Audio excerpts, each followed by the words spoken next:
Welcome to Crazy Enough to Win. I'm your host, John Grubbs. Welcome to the show. Now, today we have a special treat for you.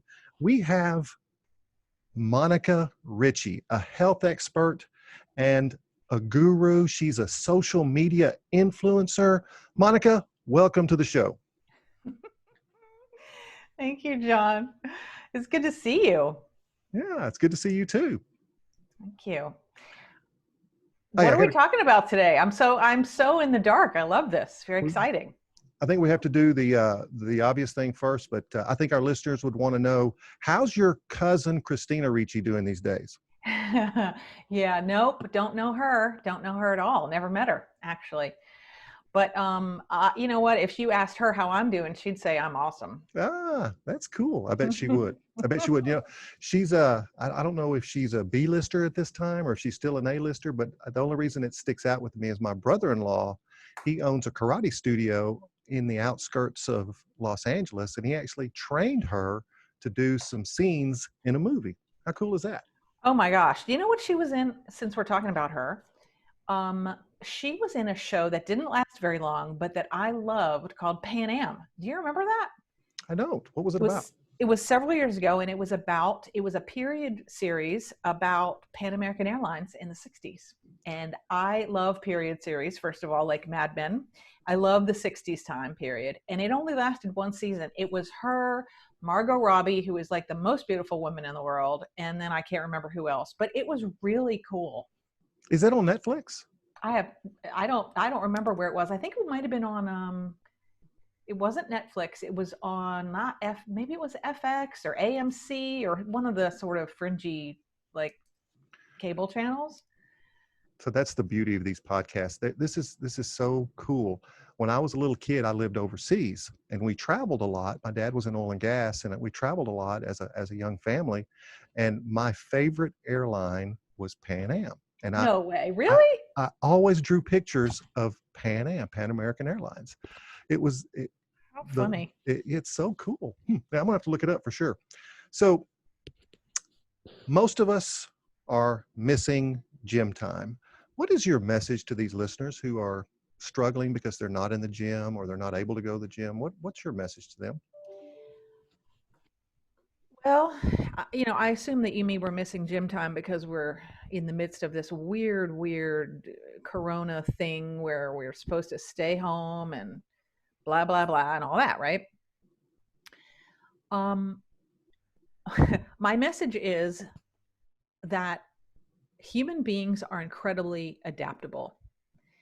And it's like that book. You remember that book, Who Moved My Cheese? I love that. Who moved my gym? Yeah.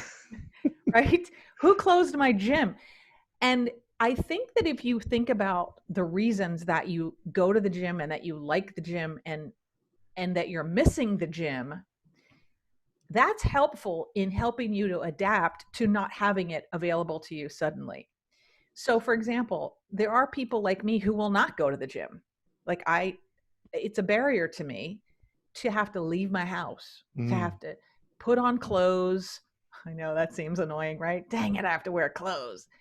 But drive in my car, go somewhere, park, and all that stuff has always been a psychological barrier to me. So when I started training at home. And oh my goodness, that one thing has made the difference between me staying consistent and not consistent with my training. So if you're a person who really, really craves that social thing from the gym, and that's why you're having such a hard time, then I think, look at how can you create that in another way to keep you focused and motivated until your gym opens back up again. So how might we do that? Well, if it were you or if it were me, we could say, well, we could Zoom gym if we wanted to. There are people who have been doing that. You could get an accountability partner. You could get a group like I plug in with Fitness Twitter, which is an amazing, amazing group of people. I call them my team because I'm by myself at home. Nobody trains with me at home. I've completely transformed my body in a year. Completely. by myself, just using the guidance and accountability of my friends on fitness Twitter. So the gym itself is just the venue. You can achieve all kinds of stuff outside that venue if you really figure out what it is that is most important to you, and then look at resources for how to do it. And there are lots and lots of those out there. Wow.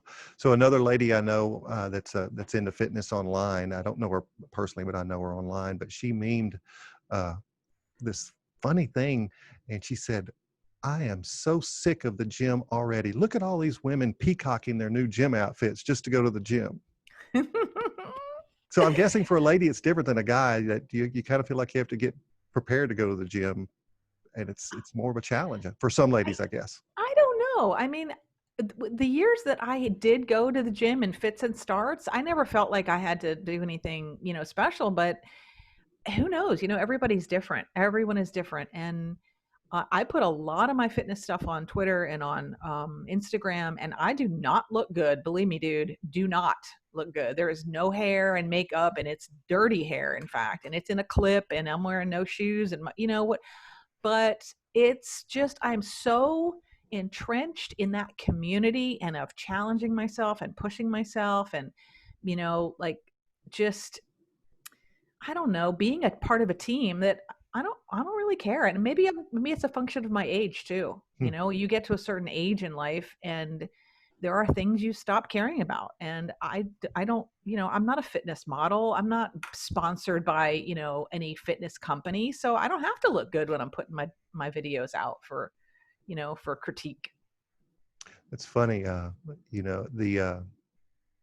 that whole perception of how you look before you go into a gym. One of the things that changed for me a few years ago when I really got serious about working out again was it didn't matter what I wore. I can go in there with a suit, take my suit coat off, hang it on the rack, and get an arm workout or get a shoulder workout. I mean, I go wearing weird things to the gym, work clothes, dress clothes.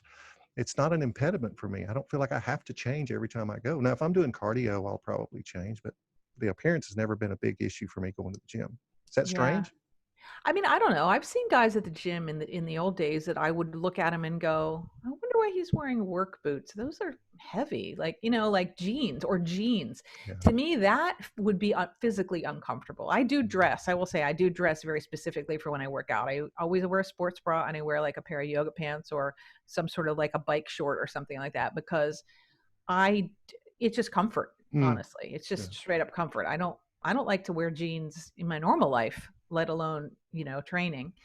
So, and of course, during COVID shutdown, I've been in my uniform every day, which is yoga pants and a sports bra. I mean, I think I put on real pants, maybe 5 times in the last 3 months or something. So you notice I got a sport coat on here, but guess what? I'm wearing shorts on the bottom down here. Most people don't even notice that, funny. That's the beauty of these Zoom meetings. You can, I wear this, super cute top on the top, and then if I stand up to go get something, you can see I'm wearing my yoga pants. That's funny. So here's a pivot for us. I have known you and had you in my network as an organization expert. Yeah. Help us understand now how you help others. Well, when you introduced me, you said I'm a health expert, and I hate to call you out, but I'm not an expert. I only know what I know. Now, compared to where I was last year, I am an expert. And compared to where a lot of people are, I might be an expert to them. But I just want to be super clear that my journey, my health and fitness journey, which is a massive part of my life for the last year, is my journey. And I try really hard not to evangelize about the way I eat. I try hard not to evangelize about training. I just sort of do my thing. And what I found is that people ask me, hey, what are you doing? Wow, you sure look different. What are you doing? But if you're asking me what I do for a living, which is so interesting because it all comes together. This is so interesting to me. And again, this may be a function of where I am in my life, but it seems like the farther you go in your life, the more things begin to converge and become clear. And so if I look over my life and I go, okay, well, what has my career consisted of? What are the common threads that weave their way through my career? I spent 20 years in hotels and restaurants. And then I spent 20 years in organizing and productivity. And in the last few years, I've shifted a little bit more away from productivity, more into coaching. Hmm. And when I was really reflecting on what is it, and then the health part has weaved into it because it's become such a huge part of my life and such a driver for me. And what I realize is that everything that I do leads down the road of facilitating learning, growth, and self mastery, whether it's personally or in business. So, like, for example, when someone, if you were to look at my Twitter feed, for example, and I'm posting about the fitness stuff, it's not just about the fitness stuff. One of my hashtags that I started, I don't know how long ago, a year ago, maybe not even, is something I use all the time.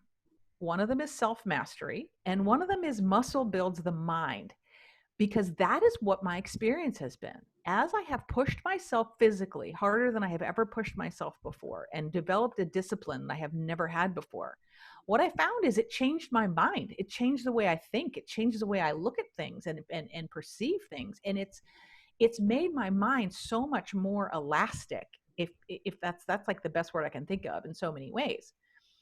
And when I look at what I do for my clients for coaching, we do the same thing. It's like it's elasticizing your mind and saying, what's available to me? What other ways of showing up in my work are available to me? You know, how many ways can I think of to approach this outside of my default reaction, whatever that might be, or my default lens that I look through? I use the sort of the construct of lenses a lot, you know. Hmm. And so whether it's that people who say to me, I'm frustrated. I need you to help me. I need you to tell me what you're doing with your fitness, or I'm frustrated with my business, or I'm frustrated with my salesperson there, or my customer service people, or whatever it might be. It's all about awareness and about the habits we're in and about what do we avail ourselves of that we haven't used before that could create a completely different outcome than we've created before. How cool is that? I think anybody that's exercised for any period of time knows that there is a physiological connection between the brain and the muscle, that there is something about working out that gives you mental clarity, Mm. or you lose it when you don't exercise. So it sounds like that's what you're talking about, that connection between the mind and the body. It is. Absolutely it is. You know, I'm sure that there's a brain scientist out there, and I know a little bit. I've studied a little bit about brain science, but not a ton, but it is fascinating stuff, believe me. Um, where the dopamine and all the chemicals that are released, you know, they say about the runner's high, which I have Mm. never gotten in my life because I don't run, but it's that same sort of idea. You know, it's not only though the chemical piece of it, I believe it's the, let's say, how can I say it? It's the achievement piece of it. The emotional? It's the emotional piece of it. And when I was still in productivity, and you know, I do use this phrase today, but when I was in productivity, I did a lot of speaking and training. I had this thing I called the upward power spiral. And the upward power spiral is that one good thing leads to another good thing. And when you, for example, when you manage your time well, you're able to manage your priorities better. And when you manage your priorities better, you're able to get better outcomes. And when you get better outcomes, you're able to influence other people more. You know, it's like the one good thing leads to the next thing. And Yeah. similarly, one bad thing leads you down on a downward spiral as well. So that's kind of the thing that exercise does. It's one of those things, those anchors on your upward power spiral that you can hook your little carabiner onto and pull yourself up. Because if you realize that you're strong enough to consistently commit to a fitness training program, for example, then suddenly your mind begins to go, what else am I strong enough to do? What else is possible for me? You Mm. know, like, wow, I did this. Look at me. Like, it's powerful when you achieve things. It really is. It gives you confidence. I 100% agree with that. To me, it's the idea behind making your bed every morning. It's that one success that you start the day with that you're proud of at the end of the day. And you know, of course, there's tons of people that talk about making your bed, but I am a huge believer in that upward spiral philosophy, but I'd never really considered it that way. Now, it's important for us to address the elephant in the room. And there's no way for me to have a podcast with people that I respect without getting their point of view on this. COVID-19, well, we're recovering from the economic pause caused by the pandemic. And what are your thoughts about the economy at this point? Hmm. So interesting that you asked me that, because I just wrote in a message to a young man today that I consider myself somewhat of a mentor to him. I don't know if he does. I kind of think he does, but he was really having some anxiety and some stress over this COVID thing when it first started back in March, and when we got kind of what we call lockdown. And so I've been communicating with him, trying to be supportive and just give him a different perspective. Because again, that's part of what I do, is help people to see different perspectives. And just today I wrote, this COVID-19 thing is going to be a giant societal reboot, personally and professionally, for a lot of people. So I think that our perspective has been shifted and our lens has been focused on the choices we've made that have gotten us to where we are. And some people are looking at those choices and the results that created and thinking, you know what? I didn't make such great choices. I could have done better. And this is bringing that to light. And when it was funny, because when I was in back doing the speaking during my productivity years, I used to say crisis creates clarity, and it really does. So I think what's going to come out of this economically is that business will look different in some ways, but it will also look the same in some ways. But businesses will be destroyed and built. Careers will be changed abruptly. I think this is a giant get out of jail free card for a lot of people who were sick to death of what they were doing and may have gotten laid off. And sometimes getting laid off is the best dang thing that can happen to you, because all of a sudden, what you were too scared to do before, you've just been forced into doing. So someone pushed you out of that plane and now you got to find your parachute, right? Mhm. So if you hated your job before, this is the perfect excuse to switch industries. And when somebody says, well, you don't have any experience, you go, you know what? I don't have any experience in your particular niche, but here's the experience I have that makes me a perfect candidate for this. And by the way, COVID-19, I got laid off. I'm starting fresh. Mm. It's like everyone has an excuse to start over. Yeah, I think that's a great way to look at it. My oldest son graduated from college in December of 19, got his first professional sales job in January, moved to Houston, and May comes along, and since he's the newest sales guy and it's a long sales cycle for what they sold, he was let go. I think it is a moment for him to really reflect and reboot. He loves the work, but I don't think he loved that business. I think he's looking for something completely different and still in the field of sales, but something different. And it gave him an excuse to Mm-hmm. pivot to something else. And I think that idea of pivoting is really important that you described. It is. And it reminds me of a client I had, and I don't talk about this client a lot. I mean, I don't talk specifically about any of my old clients because of confidentiality and my ethics, but I talk generally. I had this one client I worked with for about 3 years regularly. And she was a good client from the standpoint that she always paid my invoices on time and happily, but she was an absolute nightmare to work for. And it was one of those situations that a lot of people are in with their jobs, where they go every day, 9 to 5 or whatever they do. They don't like the job. They may not like the culture of the company. They may feel dragged down and diminished, but they get paid and they get paid okay. And it's just enough. And she let me go because she found somebody who would do what I was doing for her at a fraction of my rate. So what that did for me was it did what I was too afraid to do, which is Mm. cut ties with her, even though I really, really wanted to. And so I think, like you said, when you get forced into that position of pivoting, sometimes it's really a great blessing, because it allows you to step up. It allows you to stretch. It forces you to be the person that you were afraid to maybe be before. And ultimately, even though it might hurt or it might, suck for a while, it's growth. And Mm. it's always good. It's always good. Love that. Love that. So COVID-19 has split people into two camps or two extremes. And this is a two-part question. What are your thoughts on the virus itself? And are you a business as usual person or proceed with extreme caution?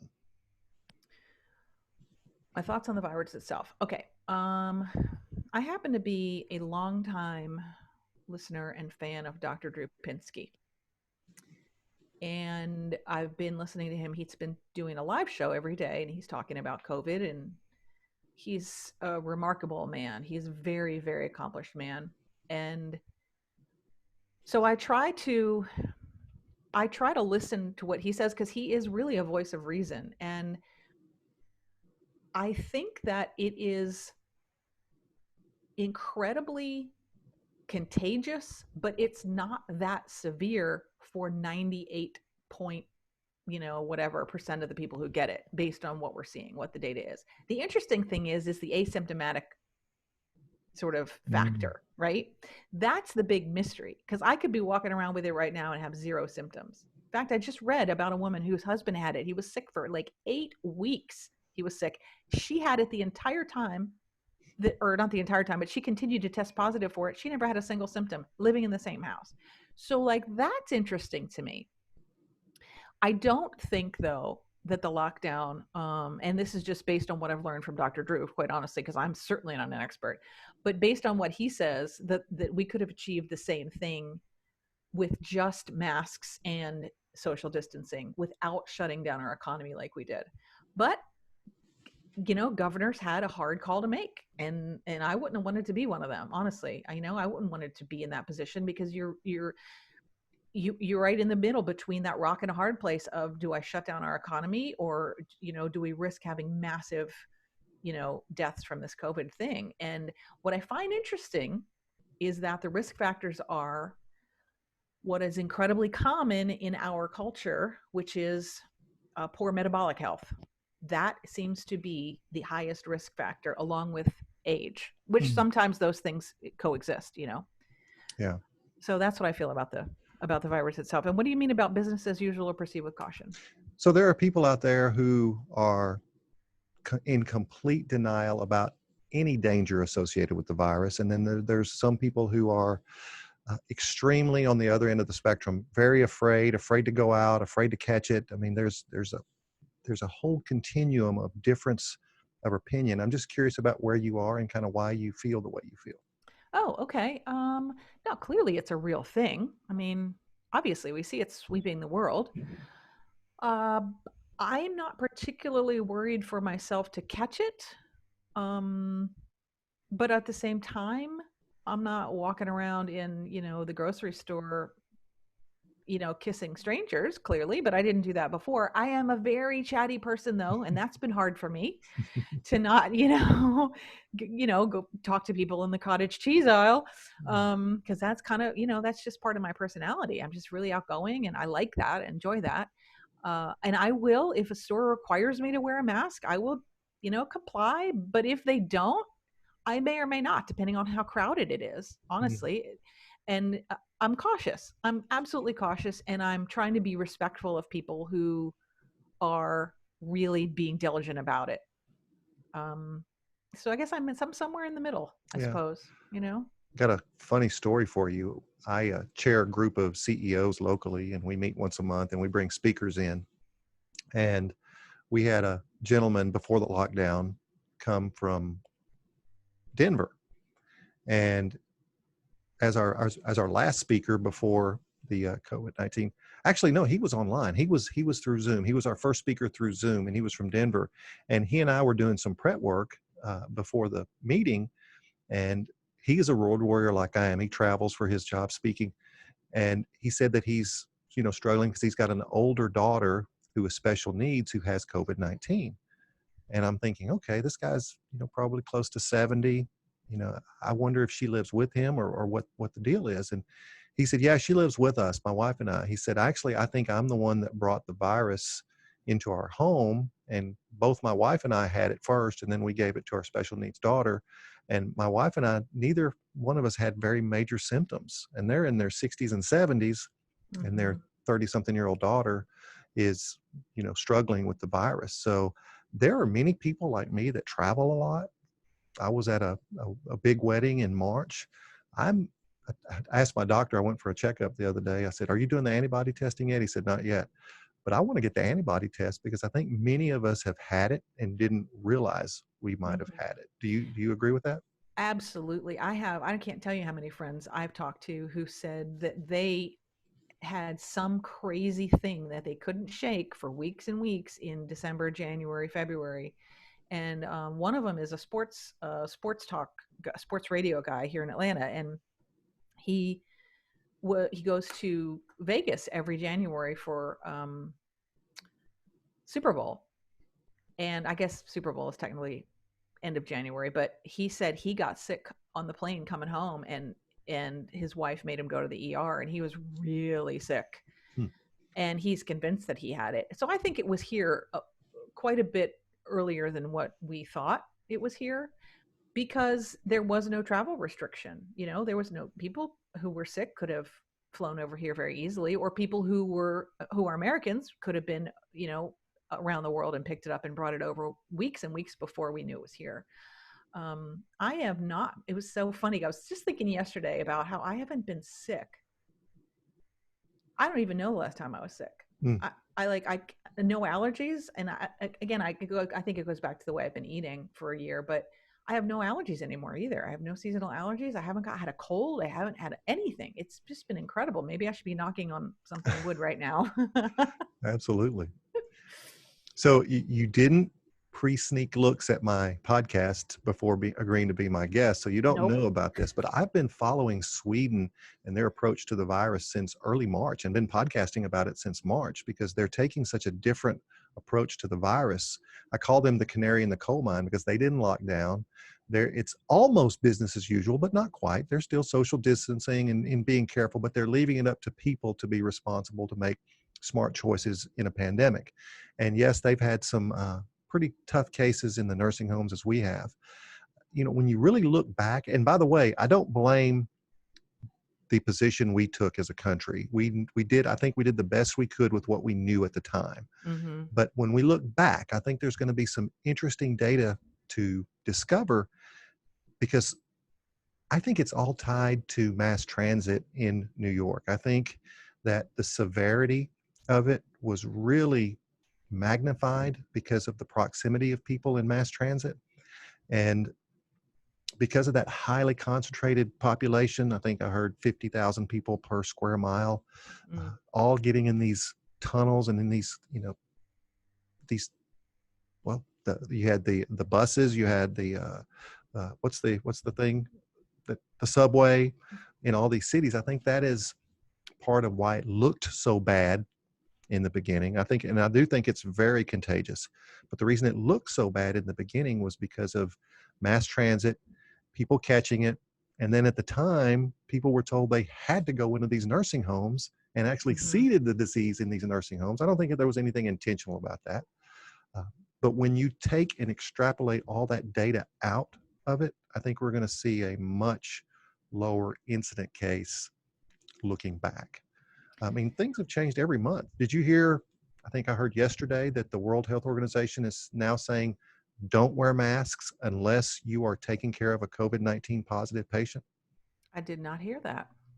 I mean, so every month it changes. So, not to fault any politician for making a decision, but it's going to be fascinating, I think, for those data nerds like me to look back and really look at this. Sweden has been completely independent. Had you followed any of their information over time? I didn't follow it, but I did hear that they had taken a radically different approach, and I was really curious to see how it would all shake out, honestly, because it is so different, and it is the canary in a coal mine situation where I think we're all eagerly waiting to see what's going to be the result of that, and what can we learn from that. Was it too much? Was lockdown too much? They mean the unemployment numbers are staggering right now. So my feeling is lockdown was too much, especially given the fact that the data shows that we never ever even came close to exceeding our hospital capacities. Mm. And I mean, Drew was saying that we overshot it by like something like tenfold or more. Um, So there's that. The other thing that's interesting too is that how will we ever have a real number? Mm, Because if let's say there are millions of people who had it and who never knew they had it and who won't ever be tested for antibodies, if we were to include all those millions of people in the universe of people who had it, then that dilutes the mortality rate down to who knows what, yeah. right? So in Texas, I checked the numbers before we came on. There are 29 million people that live in Texas. We have had 1,600 deaths. So if you do that math, it's like 0.0007 or 6 or something like that. I didn't do the math, but yeah, I think we're going to discover a completely different approach to the virus. And you can't unspill the milk. I mean, we've locked down, Mm. but I think it's a great perspective on recovery and how we respond to a second wave. Um, I don't want to get into this, but with all the rioting and the protesting that's going on, all those people, they're not social distancing anymore, and I do believe we'll see a second wave because of that, and that's sad. Well, again, I'm invoking Dr. Drew again. He was just talking about this on one of his lives. He said we are going to see if being outdoors has an effect on this. He said because the data shows that indoor transmissions are the majority of where things happen. And he said it's absolutely ridiculous that people are being told to stay indoors when indoor transmission is where it happens the vast majority of the time, whereas outdoor transmission doesn't happen as much. And I don't know if it's because of air movement or if the virus is just that fragile. It is supposed to be a very fragile kind of an organism, I guess. Yeah. But he was specifically referring to the protests and the uprisings, we'll call them, I guess, about will these numbers spike. He said he's particularly concerned about California, and we'll see if the numbers spike or if they don't spike too much, despite the fact that these people were in close proximity and yelling and Yeah. screaming and chanting and all those kind of Yeah. being whatever. So we'll see if being outside has anything to do with it. I don't know, man. This is such an interesting time. It's like, I know. It's such great things to talk about, right? I know it really is. I mean, we've been through a lot of interesting stuff in our lives, and this is just one more thing, that the kids today, they haven't seen as many kind of odd and unusual and crisis type things as we have, but this one was brand new to all of us. Yeah, it's strange times. It's another podcast, but I did a podcast on Muller's ratchet, which is this virology idea that over time viruses mutate in order to survive, and when they do, they get less harmful so that they can pass to more people. It's a way of surviving. And Arizona State University is doing a study on this virus that I think is already starting to yield some data about and I'm going to keep this real simple because I'm not a scientist, but the amino acids that they use to replicate protein are being lost. So the virus gets weaker, as you said earlier. I think there's some science to back that up. So here's a pivot question. Okay. You post a lot about meat. What are your thoughts on the human diet? Oh my gosh. Speaking of science, what a great question. Okay. This is a tough one because it's such a broad subject, but I'll try to be succinct. I have come to learn that there is a tremendous amount of science out there, specifically on PubMed, if anyone is looking for studies to go down that sort of sciencey rabbit hole. And one of the things I learned is that the average person is woefully inadequate on protein. And that was one of the things that completely changed my perspective on food and my understanding of how protein works in the body. And last July 2019, I had been training. And when I say training, I don't mean I'm like Olympic training. I mean, I'm working out with dumbbells for 20 minutes a day, right? At that point. And I was just in the maybe 4 or 5 months into my journey. Actually, that's not true. I lied. I was 6 months into my journey because I started in January on a New Year's challenge because I was just feeling like squishy and tired and blah. and I just couldn't seem to get my weight and my body down to where I wanted it to be. And I was not ready to accept that, okay, well, this is as good as it's going to be from now on. So I started weight training in my home with dumbbells, very simple, 12 minutes a day. And then I upped it to 15, and then I upped it to 16, and then I went to 20. And so that was good. And I was seeing marginal results, but it was still good because I was seeing results. So it was great. And at that time, I was already eating low carb. So I was not eating grains or sugars. Well, in July, I stalled. I kind of plateaued, and I didn't feel like I was building any muscle, and I didn't really feel like I was losing any more fat. And so I consulted with one of my fitness Twitter mentors. His name is JT. What's up, And JT? yeah, he is so the man. He knows so much stuff. It's incredible. And he just said to me, "What are you eating?" So I told him on a daily basis roughly what I ate. And he was like, "Man, you need to at least double your protein, like at least." And I was like, "Wow, really?" He said, "Yeah, trust me on this." So I doubled my protein. Dude, I'm not kidding you. From July to October, all the magic happened. What is that? Wow. July, August, September, 4 months? 4 months. All of a sudden, I start seeing muscles I never saw before. All of a sudden, fat is falling off my body. It was amazing. I'll be turning around. I'm like, oh, look, there's a piece of my butt on the ground.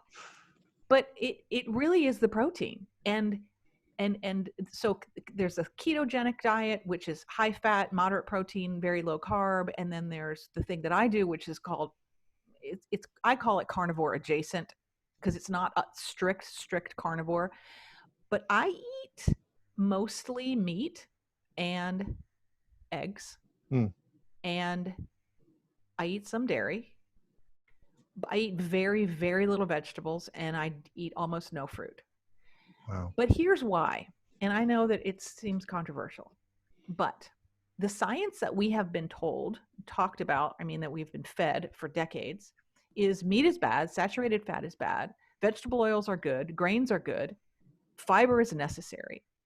And what the science shows, and if you research it, if you bother to even look, is that none of that is true. And the science bears it out. And so I've seen so many results in my own life, my own health, my own blood work, and countless numbers of people on Twitter that are also on this same journey, who are curing themselves of type 2 diabetes left and right, of all kinds of autoimmune diseases, of all kinds of inflammatory and chronic diseases, using diet only by cutting out or down the carbs, and by increasing protein, and by eliminating seed oils.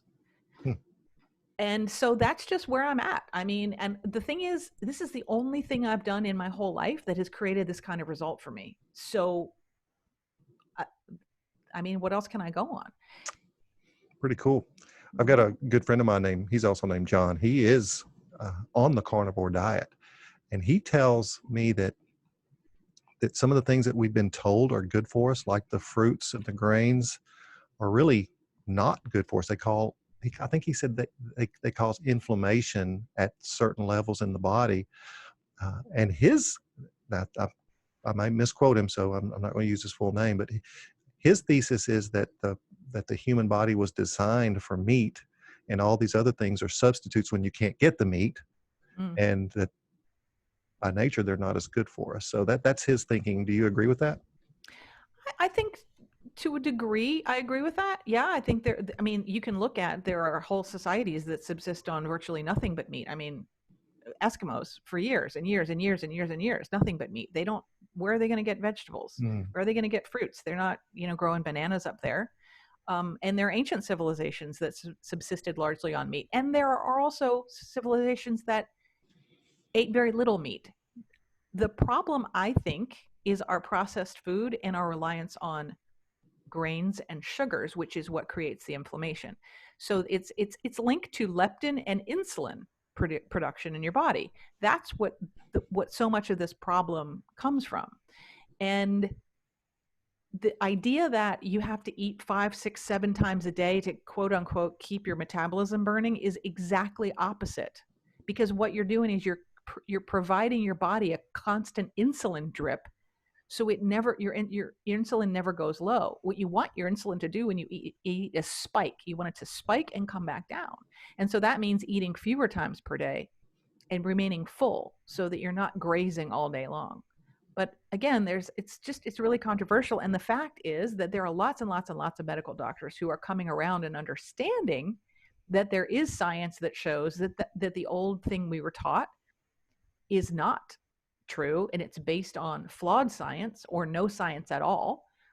But it's hard to unentrench. It's hard to unentrench from decades of that. That's why the results are so important, and that's why it's important for people to experiment and to see what works for them, and what does your blood work look like. Like, what, do your thing, check your blood.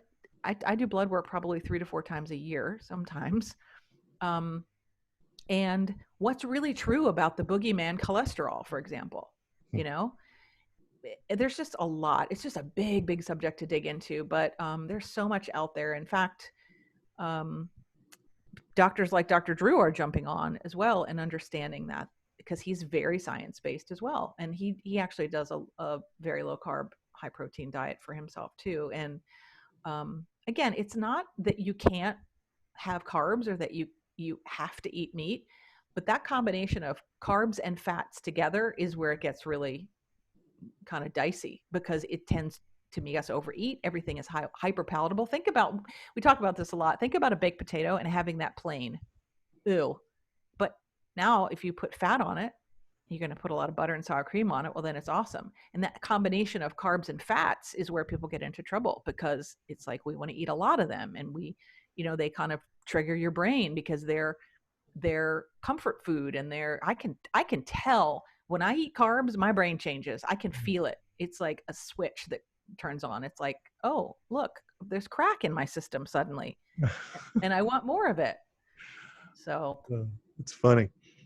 Anyway, so, I know it's a big subject, and carnivore is, I get it. It's unusual, but man, I have never felt better. I've never looked better. I've never been clearer in my mind either, which is great. So listeners, I'm going to give you some ways to get a hold of Monica at the end of this podcast. So don't go away. We've got a few more questions I want to tee up with her. How do you respond to people that say diet is irrelevant? If you work hard enough and burn enough calories, what you eat doesn't matter. That's a big fat lie. It's straight up, it is. And here's the thing. There's the saying is, you can't outwork a poor diet. And that's absolutely true. It's absolutely true. You can't, because your body uses what you eat to produce your actual tissues. So if you're not giving it decent, good quality fuel, the tissues that it produces are not going to be good quality. And also, you're never going to lose the fat. Here's the interesting thing about abs, by the way. I have abs. Did I tell you that for the first time in my life? I have abs. Yeah. Here's the thing. Everybody has abs. If everyone who has that muscle wall has abs, the difference is, can you see them or not? And that's where the food comes in. The food portion is what allows the muscle portion to kind of show up. So you could have a big old bicep and a big strong tricep, but if you have a layer of fat all over top of it, you're never going to know it's there, right? And the other thing is too, about the protein, is that protein is not just about making muscle. Protein helps regulate your hormones. It works in your thyroid. It works in all these processes in your body that are really important. Tissue repair and cell repair and, oh my gosh, hair and nails and all the things. If you're not getting adequate protein, you're not giving your body enough raw material to make the muscle. So you could work out and work out and work out, but the protein is going to go to your important bodily functions first before it goes to muscle. And if you're not eating enough, you won't have enough to go to the muscle. I'm not kidding you, when I doubled my protein is when all the magic happened, all of it. Wow. So it's a combination of the training. It's the other way too. It's not just about food either. You can't sit on the couch and eat a really great clean diet and expect you're going to have any sort of strength or conditioning or, fitness or longevity based on muscle. Wow. So I'm reading a book by Daniel Kahneman about cognitive behavior. Don't judge me. But he cites studies about parole judges who make different decisions before and after they eat their meals. He says that the sugar, the sucrose, is needed for the brain to make better decisions. What are your thoughts on that? that is also not true. And so what I mean is it's not technically untrue. Your brain can run on ketones, which is what millions of people's brains do who are in a ketogenic state. And those are people who are like me and your friend John, who are on a carnivore diet, or people who are on a keto diet, which is the higher fat version. The other thing is that your body can make its own glucose in the liver. If it is short of glucose, your body goes, you know what? I need some glucose right now. I don't have any. It can actually make it from the liver, and that's called neoglucogenesis. So the myth that your brain needs carbs or you're going to turn into a babbling idiot is absolutely exactly that. It's a myth. It's simply not true. And again, it's easy to just sort of say these things, but when you look it up, you Google it and you look on PubMed and you look at the studies, which is admittedly a giant pain in the behind. Mm. But if you want to know what's really true about the human body, you have to look it up. And there are lots and lots of doctors that are out there. In fact, there's a guy named Dr. Sean Baker who does a YouTube live every day, and he talks about this. He also eats pretty much just meat, I think. And there's a guy named Dr. Ted Naiman, who put out a fantastic book. He's a really accomplished guy. He put out a fantastic book called The PE Diet, which is protein to energy. And he talks all about how your body functions better when your protein to energy ratio is closer to 2 to 1. And he has this whole model where he explains to you how to figure out what, like what foods are higher protein to energy ratio. For example, protein of tuna, if you get 100 calories of tuna, you're going to get something like 40 grams of protein. And that's a lot of protein. Whereas if you look at the protein in peanut butter, people think peanut butter is such a great protein source. It's not. It's very low in protein for the amount of calories you get, energy you get from it. So really just making thoughtful choices is one of the things that his work helps people do, is to pay more attention.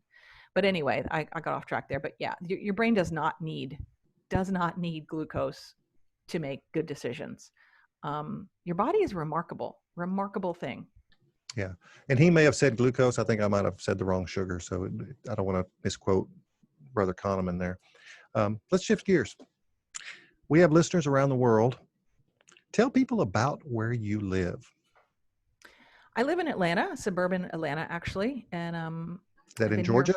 Oh, yes. I'm sorry. In Georgia. Yes. In the southeastern portion of the United States. And I have lived here since 1996, and it is a glorious place to live. There are so many good things about living here, honestly. The thing we're known for, unfortunately, is traffic. But every city has traffic. Every big city, metropolitan area has traffic. I'm not sure why we got the bad rap on it, honestly. But it's wonderful. The cost of living is great. The weather is beautiful. There's culture here. The food is wonderful. If you are inclined to be a person who goes to restaurants, there's sports, there's arts. It's just fantastic. I love it here so much. Awesome. What's the weather like? Is there a lot of trees, mountains, kind of what? So what's really cool, I'm glad you said trees. What's really cool is anyone who's listening to your podcast who's ever flown into or out of Atlanta will absolutely understand what I'm saying. When you fly into Atlanta, you cannot believe that you're flying into a major metropolitan city. It is like a canopy of trees as far as your eye can see when you're coming in. In fact, it's called the city in the trees because of that. It is staggeringly beautiful when you fly in. And I've lived here over 24 years, I guess. And I still get just tickled when I look out the window when I'm flying in to see how many trees there are. It's beautiful. And we're only about 2 hours from the mountains in North Georgia and North Carolina. And we're about 5 hours from the South Coast, the Gulf Coast, and we're about 5 hours from the Atlantic Ocean. Wow. And we don't get hurricanes, and we don't get earthquakes, and we don't get tornadoes for the most part. So if someone wants to learn more about you, how can they find you? They can find me 2 places. One is on Twitter, which is my favorite place, and that is twitter.com/Monica Ricci, which is MonicaRicci. And MonicaRicci.net is my website. Wow. So have I been mispronouncing your name all this time? I've been calling You, you Richie. It's you Richie. have, you know, you have, but it's nothing that I worry about just because that's the way it looks and that's the way it should be pronounced. But it's not. Okay. So here's a trick question for you. It's your last meal on earth. What do you choose to eat? Oh, well, I mean, it's got to be meat, right? So I would say I really like a lot of people. I'll tell you this. This is a little secret. A lot of people in the carnivore community are all about the ribeye. I am not all about the ribeye. I like a leaner cut. So I'm going to go with, if it's my last meal, I'm going to go surf and turf. I'm going to go with a nice filet. And do I want crab legs or do I want lobster? I don't know. Either one would be good. Whatever the prison is serving that day for seafood would be good. Either or. Either or, yeah. And I gotta have a little blue cheese, I think, on my steak. Yeah. So I'm a foodie and I love to cook and I love to grill. It's taken me years to figure out which cut of steak I like best, but it's evolved to the flank or skirt steak because I cook it really hot and it sears the fat. Yeah. So are you saying the filet is your favorite? I do. I like a nice, buttery, tender, just monolithically pink, gorgeous filet. I don't miss the fat of a ribeye. I don't That's just not my thing. Mm. You reminded me of something though. What was it when you said about the flank? Oh shoot, I can't remember what it was. Anyway, it doesn't matter. Do you grill yours with butter? I do not. I usually have some sort of Mexican style marinade for my meat when I cook it, and I Mm. cook it very hot, so it sears the fat on the outside and almost blackens the fat, and then of Mm. course it's still medium on the inside. So that's my favorite cut of meat. So Mm. here's our last question. Oh boy. Okay, I'm ready. Someone is coming out of quarantine and wants to make a lifestyle change. What is your advice? A lifestyle change. Oh, wow, that's broad. I think my advice would be movement. It's tempting for me to say to change your diet, but I think the movement is key to the motivation and the inspiration to changing the diet. Because I'm thinking about my own journey, and that was what got me committed and consistent. That's the secret, John, is Hmm. consistency. And the consistency is what creates the result, and the result is what creates the continued motivation. Hmm. So I would say, and I have people that have approached me on Twitter and said, please help me. I need to do something different. And there's a couple people I'm working with, and what we say is 10 minutes a day. Like that's it, just 10 minutes. When you start and you want to do 30 minutes or 45 minutes, that's a recipe for failure. You can do 10 minutes easy, and it creates the habit. And once the habit is created, the consistency is created, then you start upping your time and you up your intensity. It's getting yourself in motion and overcoming the inertia of being stopped that is, I think, the secret to creating a fitness program that will stick with you. Very cool. So you are also a professional coach. Can you tell us a little bit about what an ideal client is for you in your space right now? Yes. An ideal client is a person who, well, it's two actually. It's a person like a business owner. I work with business owners who are in growth mode, but who are feeling frustrated and want to figure out, how do I get myself from where I am to where I want to be? And that's where we talk about the 360-degree toolbox, which is looking at, how are you showing up in your business? What are your thoughts and your habits and the things that you're doing that are keeping you from going where you want to go? And then on the other side of that is the 360-degree toolbox we also use in corporate teams, customer facing teams, which is, why are your customers leaving you? Is it because your corporate customer facing teams aren't bringing their best selves to bear in the workplace? Do your customers know you really care about them? And if not, we need to figure out how to get your people to embrace those things that convey, I care about you as a customer, because customer loyalty is what helps drive profitability. If you have constant churn, you get customers in the front end of the pipeline like mad, but they're also leaving like mad. That's silly. Mm. So the toolbox is the same set of tools. We just apply it in a different way. So we talk about curiosity in the toolbox. We talk about self-awareness. We talk about empathy and enthusiasm and, human attributes that many times companies will train for skill, but they don't necessarily focus on who people are when they come to work. Who are they showing up as? Wow. And so that I love helping people get better at being effective human beings, and that's what this toolbox does. So there's a CEO or a business owner that's listening. How can she find you? MonicaRicci.net is my website, and there's a contact form there, and I probably have my phone number on the site. I hope I do anyway. Or it's Monica@MonicaRicci.net for direct email. Monica Ricci, RICCI.net. MonicaRicci.net. Any final thoughts for our listeners? Yes.